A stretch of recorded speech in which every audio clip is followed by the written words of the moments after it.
하나님 말씀 보겠습니다. 고린도전서 2장 2절 보겠습니다. 265쪽 고린도전서 2장 2절입니다. 265쪽 고린도전서 2장 2절 말씀입니다. 네, 같이 합동하시겠습니다. 내가 너희 중에서 예수 그리스도와 그가 십자가에 못 박히신 것 외에는 아무것도 알지 아니하기로 작정하였습니다. 아멘. 또 야고보서 4장 8절입니다. 뒤로 가셔서 야고보서 4장 8절 375쪽입니다. 성경책으로 375쪽 야고보서 4장 8절 말씀.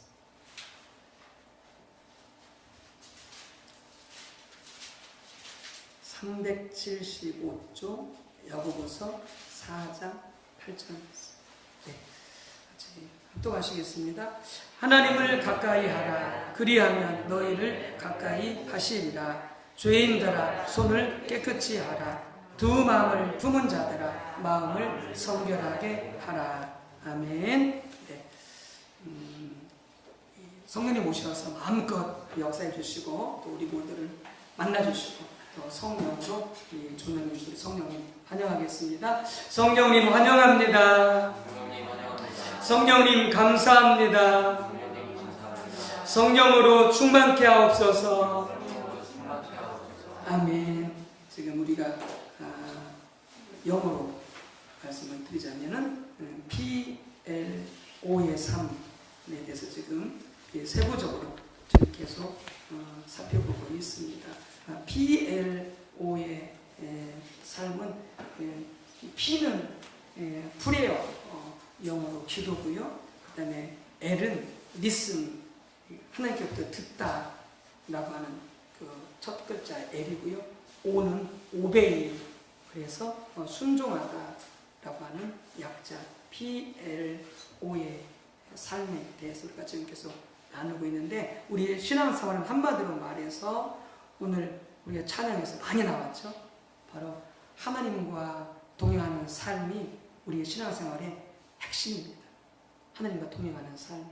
이걸 다른 말로 표현하면은 오늘도 찬양을 했습니다만은 성령님과 동행하는 삶입니다. 이렇게 예수님과 동행하는 삶이 이렇게 다 맞습니다. 같은 표현입니다. 왜냐하면 성령님, 하나님, 예수님은 삼일째 하나님이시기 때문에 삼일째 하나님이시기 때문에 그래서 어떤 식으로 표현하든 결국 하나님과 동행하는 삶을 사는 것이 우리의 신앙생활인데 그런데 그 하나님과 동행하는 삶 아까 영어로 말씀드렸듯이 PLO의 삶을 살려면 이제 지금 계속 나누고 있는 그런 삶이 이런 삶이 우리가 늘 생활 속에서 이게 몸에 배어 있어야 됩니다. 이게 딱 우리가 옷을 입으면은 내 몸에 맞듯이 이런 삶이 내 삶에 이렇게 꽉 맞춰져 있어야 됩니다. 그래야 우리가 하나님과 동행하는 삶을 살면서 하나님을 경험할 수 있습니다. 늘 말씀드리지만은 예배와 그 다음에 신앙과 삶은 분리가 안 돼요. 분리가 안 돼요. 근데 우리는 이런 부분을 잘 이해하지 못하기 때문에 예배 따로, 그 다음에 삶 따로, 그 다음에 신앙 따로 이게 다 별개가 되죠. 그러니까 예배는 드리는데 삶은 그리스도인이 아니에요. 이방인과 똑같이 살아요. 이렇게 되면 어떠냐면 이제 바리새인과 다를 바가 없어요. 바리새인들이 하나님 앞에 예배와 기도와 말씀은 열심히 하는데 그들의 삶은 뭐예요? 욕심 부리고 그다음에 교만하고 자기 자랑하고 그리고 약한 자들 빼앗고 내리두르고 이게 바리새인들의 삶이었거든요. 그러니까 교회 와서 예배드리고 기도하고 제사드리고 금식하고 헌금하고 직분을 감당하는 거 보면은 하나님을 믿는 것 같고 예수를 믿는 사람은 같은데 그들의 삶을 돌아보면 이건 아니에요. 왜 그러냐? 이게 예배와 삶이 분리가 돼서 그래요. 그러니까 신앙이 잘못되어 있는 거죠. 신앙이 타락되어 있는 거죠. 그러니까 우리의 신앙생활은 이 세 가지가 완전히 통일되어 있어야 돼요. 하나로 가야 돼요. 예배, 신앙, 삶 이게 하나로 가야 돼요. 그래야 우리 자녀들한테도 자손들한테도 신앙이 상속이 될 수가 있어요. 신앙이 상속이 될 수가 있어요. 근데 이게 안 되어지면 그때 어떠냐? 자손들은 우리 아버지가 믿는 하나님 나는 안 믿어. 우리 할머니가 믿는 하나님 나는 안 믿어. 왜요? 교회 가서 봉사하기는 하고 열심히 사역하기는 하는데 삶을 보면 완전히 하나님의 사람이 아니야. 하나님을 아는 사람이 아니야. 그리고 어떻게 해요? 진료하는 거죠. 진료해요. 우리가 믿는, 우리 아버지가 믿는 하나님이라면 나는 안 믿어. 우리 어머니가 믿는 하나님이라면 나는 안 믿어. 우리 할머니, 할아버지가 믿는 하나님은 나는 안 믿어. 이렇게 나오고 있는 거죠. 왜요? 예배와 삶이 분리가 되죠. 그래서 우리의 신앙생활 반드시 이 PLO의 삶, 다른 말로 하면 하나님과 동행하는 삶, 성령님과 동행하는 삶을 반드시 살아내야 돼요. 살아내야 돼요. 그래야 우리가 생활 속에서 하나님을 경험하면서 우리가 살 수가 있게 되어지는 것이죠. 근데 이런 삶을 살기 위해서는 그건 뭐냐? 우리가 처음 부분에 나눴듯이 날마다 우리가 하나님을 구해서 하나님 앞에 서야 돼요. 공립에는 말할 것도 없고 개인적으로 하나님을 찾고 예배하면서 날마다 하나님을 찾아 나가야 돼. 그러니까 코로나 닥치면서 뭐예요 지금? 우리가 일주일에 한 번 예배 드리는 것조차도 우리가 힘들어 하잖아요. 뭐 다른 공립에는 빼놓고 수요 예배, 무슨 금요 심화 예배, 새벽 예배 빼놓고 주일 예배 한 번 드리는 것도 그것도 힘들어 하잖아요. 다른 공립에는 안 드리면서. 여러분, 그러니까 우리의 신앙생활이 얼마나 이게 안 되겠어요? 안 되는 거죠. 그리고 그렇게 공예배를 안 드리는 사람이 개인 예배는 드리겠어요? 날마다 하나님께 예배하고 기도하고 말씀을 보겠다고요? 거의 안 하죠. 13년. 공예배도 안 드리는데 무슨 개인 예배를 드리겠어요? 이게 저기는 뭐 신앙생활이? 아니 그냥 이제 형식적으로 되어져. 형식적인 신앙생활이 될 수밖에 없는. 그러니까 정말로 하나님과 동행하고 성령님과 동행하고 생활 속에서 하나님을 경험하는 삶을 살려면 공예배를 말할 것도 없고 날마다 개인 예배를 통해서 하나님을 찾아 나가야 된다는 거죠. 나가야 된다는 거죠. 다니엘도 마찬가지고 베드로도 마찬가지고 바울도 마찬가지고 모세도 마찬가지고 다윗도 마찬가지고 날마다 하나님을 찾아 나가잖아요. 하나님 얼굴을 구해서. 그래서 기도가 감사, 예배드, 말씀을 묵상. 그래서 예수님 하셨던 것처럼 우선적으로 날마다 정기적으로 그리고 한적한 곳에서 홀로 하나님과 독대하면서 충분한 시간을 하나님 앞에 머물면서 하나님과 교제하는 시간이 있어야 된다. 그러니까 이게 안 되어지면 결국 신앙생활은 가능하지 않습니다. 그냥 주일에 한 번 나와서 예배드리고 찬송하고 헌능하고 막 이렇게 해가지고요 여러분 신앙생활 가능하지 않습니다. 절대 가능하지 않습니다. 그게 중요하긴 하잖아요. 중요하긴 하잖아요. 그래서 날마다 하나님을 찾아 하나님을 선을 그것이 필수입니다. 이게 세워져야만이 하나님과 동행하고 성령님과 동행하는 삶이 출발할 수가 있게 되어져요. 출발할 수 있게 되는 거예요. 근데 지금 이걸 안 하고 있다. 여러분 그러시면 오늘부터라도 이거 지금 실천에 나가셔야 돼요. 실천에 나가셔야 돼요. 두 번째는 뭐냐면 그렇게 해서 날마다 하나님을 찾아서 나아가게 되어질 때에 오늘도 우리가 찬양하면서 나왔지만은 혹시 찬양으로 나아가든 기도로 나아가든 항상 하나님을 찾아 나아갈 때 가장 먼저 할 일이 뭐냐? 염려를 다 내리는 거예요. 하나님. 이번 오늘날 산소리가 얼마나 염려가 많습니까? 교회 일하는 가운데서도 그렇고 가정일 하는 가운데서도 그렇고 직장도 마찬가지. 또 자녀들을 바라볼 때도 염려가 되었죠. 또 사업하는 사람들은 또 사업을 바라보면서 염려가 되었죠. 이 많은 염려거리들을 하나님을 찾아 나아갈 때 하나님 앞에 다 내려놓아야 된다는 거죠. 그래서 너희 염려를 다 주께 맡기라. 내가 다 돌보고 있다. 내가 다 살피고 있다. 내가 맡아놓고 있다. 너희 염려를 다 하나님께 맡기고. 그 다음에 어떻게 하라고요? 이제 그뿐만이 아니라 모든 이 기도 제목 중요한 일, 그것이 교회 일이든 뭐 가정이든 사업이든 또 개인적으로 중요한 기도하는 것이든 모든 의제 또한 어떻게 하라고요? 염려와 함께 다 하나님 앞에 맡겨 놓으라고 하는 것이죠. 내려 놓으라고 하는 것이죠. 그리고 어떻게 오직 하나님께만 초점을 맞춰서 오직 예수님께만 초점을 맞춰서 어떻게 하라고요? 나가서 날마다 찾아 나가서 그냥 뭐라고요? 그 다음에 예배하는 거죠. 하나님을 예배하라. 그러니까 하나님을 찾아 나가서 하나님을 찾아 매일 하나님을 찾아 나아갈 때 가장 먼저 할 것이 뭐냐? 하나님을 예배하는 거예요. 하나님 찬양하면서 예배하는 거예요. 여러분 가능하시면 하루를 시작하기 전에 여러분 새벽 예배를 드리고 시작했어요. 하루 예배를 시작해야 돼요. 그리고 예배로 마감을 해야 돼요. 하루를 마치. 그래서 하나님 앞에 이렇게 모든 염려 내려놓고 모든 중요한 기도 의제 다 내려놓고 하나님을 찬양하며 예배함으로 나아가게 되어질 때에 우리는 그때 어떻게 한다고요? 하나님 찬양할 때 하나님께 감사해야 돼요. 하나님께 감사해야 돼요.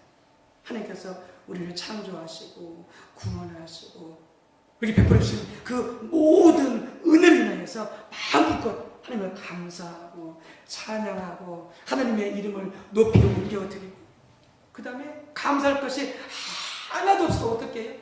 오직 하나님으로 인해서 기뻐하고 하나님으로 인해서 기뻐하고 그래서 힘든 일이 있고 때로는 슬픈 일이 있고 때로는 안 된 일이 있고 그래도 우리는 어떻게 해요? 오직 하나님만을 인하여서 그분이 나를 사랑하시고 오직 그분이 신실하신 하나님이시고 변함없으시게 그분이 나를 불쌍히 여기시고 내 삶 가운데 함께 해주시고 약속을 이뤄가시고 인도해 가시는 하나님만으로 인해서 어떻게 우리는 온전히 하나님만을 기뻐하면서 찬양하면서 예배를 드려야 된다는 것입니다. 이게 뭐다? 이게 가장 우리가 하나님을 찾아나가면서 해야 될 가장 중요한 일, 가장 중요한 일. 하나님을 찬양하고 하나님을 예배하고 하나님을 경배하고. 그러니까 여러분 찬양하며 예배할 때 다윗이 어떻게 했어요?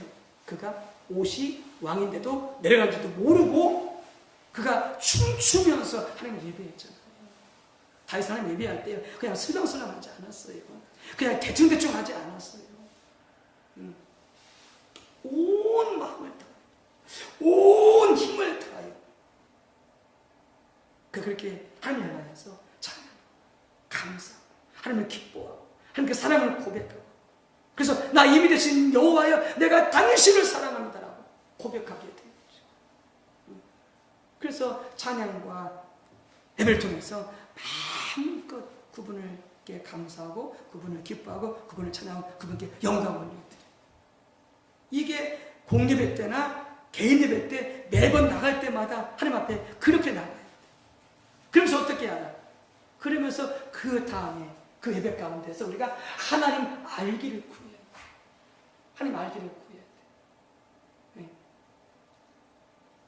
그래서 그 예배 가운데 내가 이렇게 예배 드렸으니까 이렇게 헌금했으니까 이렇게 기도했으니까 하나님이 축복해 주시겠지, 내 자녀들 잘 되게 해주시겠지, 나의 사업이 잘 되게 해주시겠지, 이렇게 나가면 안 돼. 그거 다 내려놓으라고 했잖아요. 하나님 앞에 다 내려놓으라고 했잖아요. 그리고 오직 그 예배 가운데 어떻게 해요? 우리는 오직 하나님을 알기를 그분이 어떤 분인지 그분의 마음속에 우중에 있는 것들이 무엇인지 하나님의 뜻이 무엇인지 하나님의 목적이 무엇인지 하나님의 길이 무엇인지 그걸 찾아나가야 돼. 이렇게 막 찬양하고 예배하면서 나가야 돼. 여러분 그러니까 어느 시편 기자 그랬잖아요. 오늘 시편 기자가 세상이 너무나 부조리한 거예요. 세상이. 정직하게 살고 정말 신앙적으로 살고 경건하게 살고 그 다음에 땀 흘려 열심히 사는데 너무 힘든 거예요. 오히려 이게 경건하지 않게 살고 막 거짓말하고 세상에서 막 살고 이런 사람들이 더 잘 되는 거예요. 더 잘 돼. 그 다음에 뭐예요? 그 다음에 그런 사람은 아프지도 않아. 사업도 안 망해. 죽지도 않아. 더 잘 돼. 근데 오히려 경건하게 살고 믿음으로 살고 정말로 땀 흘려 사는데 그런 사람들은 더 안 돼. 근데 이분이 시험이 든 거예요. 시편 기자가. 도대체 하나님 믿고 산다고 하는 게 무슨 의미가 있는가? 말씀대로 살고 지금 뜻대로 살고 정직하게 산다고 하는 것이 이 세상 속에서 무엇이 중요한가? 왜? 그렇게 살아도 오히려 안 되고 그렇게 안 사는 사람이 더 잘 되니까. 잘 나가니까. 그런데 그렇게 시편 기자가 막 고민하고 막 시험에 들고 하나님 왜 그러십니까? 막 계속 찾고 또 찾고 찾는데 시편 기자가 뭐라고 말해요? 그가 성전에 들었을 때야 비로소 그 악한 자의 만료가 어떻게 끝나는지를 하나님께서 보시다 그러면서 하나님 앞에 감사하고 하나님 앞에 영광을 올려드리잖아요. 그러면서 그런 악한 부자는 불의한 부자들은 어디에 있다고요? 맨 뾰족한 꼭대기에 서 있는데 하나님이 불어버리면 언제 어느 때라도 미끄러져서 한순간에 그 모든 것을 다 날아가 버리는 하나님께서 이것을 이 시편 기자에 깨닫게 해주시며 언제 성전에 들어와서 하나님을 예배합니다. 하나님께서 어떻게 하실 것인지를 깨달아 알게 되죠. 그러면서 이 시편 기자가 어떻게 해요? 그 시험에서 벗어나게 되어죠. 어느 일정 기간 동안에는 믿음으로 살고 경건한 삶을 살고 정직하게 살고 신실하게 살아서 살지만 그냥 되는 것도 없고 더 힘들고 가난하고 어려울지라도 이 길을 끝까지 믿음으로 하나님을 기대하면서 달려가야겠구나 하고 다시 결단하면서 그가 하나님을 계속해서 쫓아가는 거죠. 그래서 언제 깨달았느냐? 성전에 와서 하나님을 예배할 때 깨달은 거죠. 하나님 깨닫게 해주신 거죠. 그렇게 하나님만을 구해서 하나님을 찬양하고 마음껏 예배하게 되었지만 하나님께서 하나님 속에 있는 하나님 자신의 우주, 그런 목적, 뜻, 길 이런 것들을 갖다가 하나님께서 알게 해주신 것이죠. 그래서 예배 시간은 뭐예요? 이렇게 찬양하며 예배하며 말씀을 들떴게 깨닫게 되어지는 것이죠. 아, 이게 하나님의 뜻이구나. 아, 이게 하나님께서 원하시는 것이구나. 아, 이게 하나님께서 정말로 기뻐하시는 것이구나. 이게 깨달아진다는 거죠. 그게 뭐예요? 그게 하나님의 음성인 것이죠.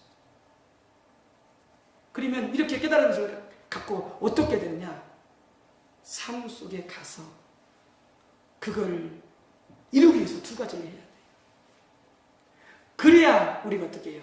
하나님과 동행하고 성령님과 동행하는 삶이 가능한 거예요. 그 두 가지가 뭐냐? 첫 번째는 뭐냐? 그렇게 하나님께서 하나님을 찬양하고 하나님을 예배하고 하나님을 추구해 갔을 때 하나님께서 우리에게 말씀하시고 깨닫는 것이 있는데 그것이 이루어지도록 어떻게 해야 돼요? 하나님 뭐예요? 하나님 기도하는 거예요. 기도하는 거예요. 그 하나님의 뜻이 이루어지도록 하나님께 말씀하시는 것들이 이루어지도록 기도하는 거예요. 그래서 예수님은 어떻게 했어요? 겟세마네 동산에서 내 뜻대로 하지 마옵시고 아버지 뜻대로 하시옵소서라고 했잖아요. 그 아버지의 뜻이 이루어지도록 예수님은 기도했잖아요. 기도해야 돼요.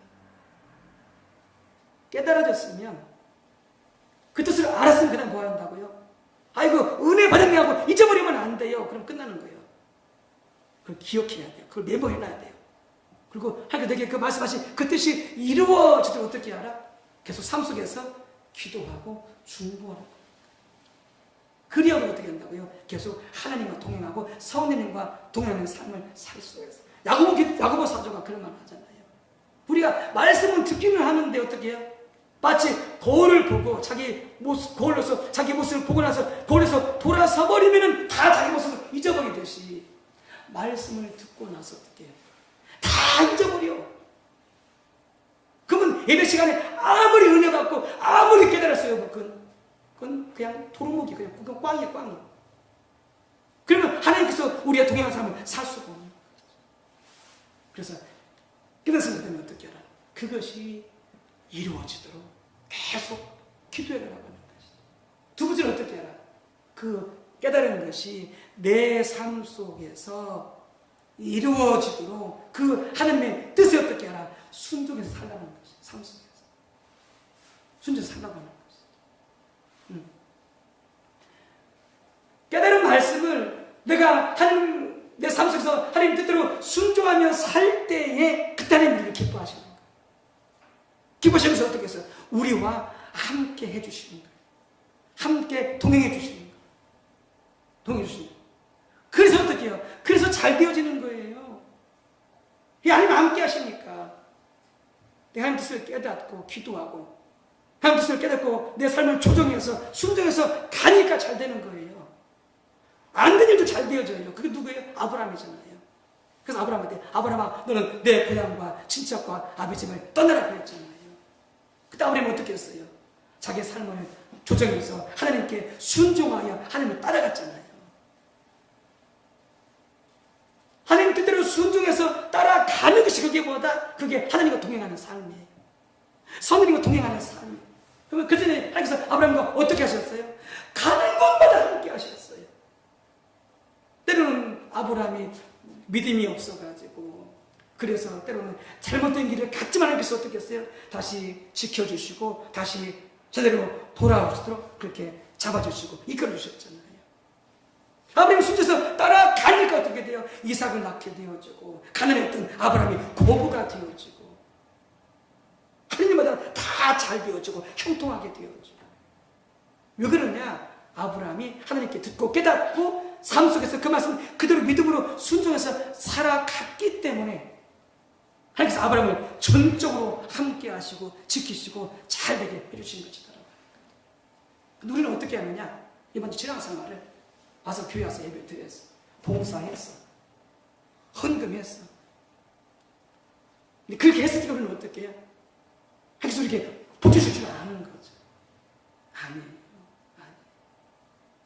이곳에 와서 예배하고 마음껏 하나님을 기뻐하고 그리고 하나님께서 내게 말씀하시고 우리에게 말씀하시고 그걸 붙잡고 기도하면서 순종하면서 살아갈 때에 그때 또 이런 게 그때 잘 되는 거예요. 그때 잘 되는 거예요.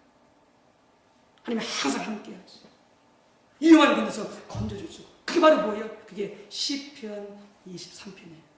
여호와는 나의 목자시니 내가 부족함이 없으리로다. 그게 무슨 말씀이에요? 다시 날마다 하나님을 예배하고 찬양하고 기도하는 가운데 그 목자신 하나님께서 이끄신 대로 계속해서 다시 순종해서 따라간 거예요. 그게 12.13편의 내용이에요. 그때 다시 마지막에 고백하냐면 내 평생에 여호와의 선하심과 인자하심 나를 따르리니 하잖아요. 다시 하나님 이끄신 대로 순종해서 기도하면서 따라가니까 하나님 어떻게 했어요? 늘 다윗과 함께한 거죠. 늘 다윗과 하나님께서 동행해 주신 것이죠. 그래서 어떻게 되어진 것이요? 모든 것에 부족함이 없게 되어져.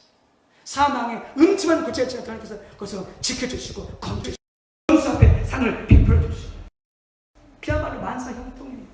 신약하게 씹는 것과 같이 부족함이 없게 되어지는 것이죠. 여러분 우리의 신앙생활의 사이클이 이와 같이 되어져야 돼요. 날마다 하나님을 예배하고 감사하고 찬양하고 그리고 말씀을 들으면서 또 찬양을 기도를 하나님 뜻을 깨달았으면 그것을 기도하면서 그대로 내 삶을 조정해서 순종하며 살아가는 이 삶이 계속 어떻게 해요? 이게 편하게 되어야 돼요. 하나의 삶이 돼야 돼요. 날마다 이 삶을 이렇게 살아야 돼요. 그게 신앙생활이에요. 그게 하나님께서 기뻐하시는 거예요. 그게 하나님께서 지지하시고 도와주신 삶이 되어지는 것이죠. 그렇습니다. 여러분 우리 신앙생활이 그냥 뒤에 왔다 갔다 하는 그런 신앙생활 하지 마시고 이와 같이 전심을 다해서 찬양하고 예배하고 가서 하나님 만나고 깨닫고 그것이 이루어지도록 기도하고 삶 속에서 순종해가는 이 삶을 사시기 바랍니다.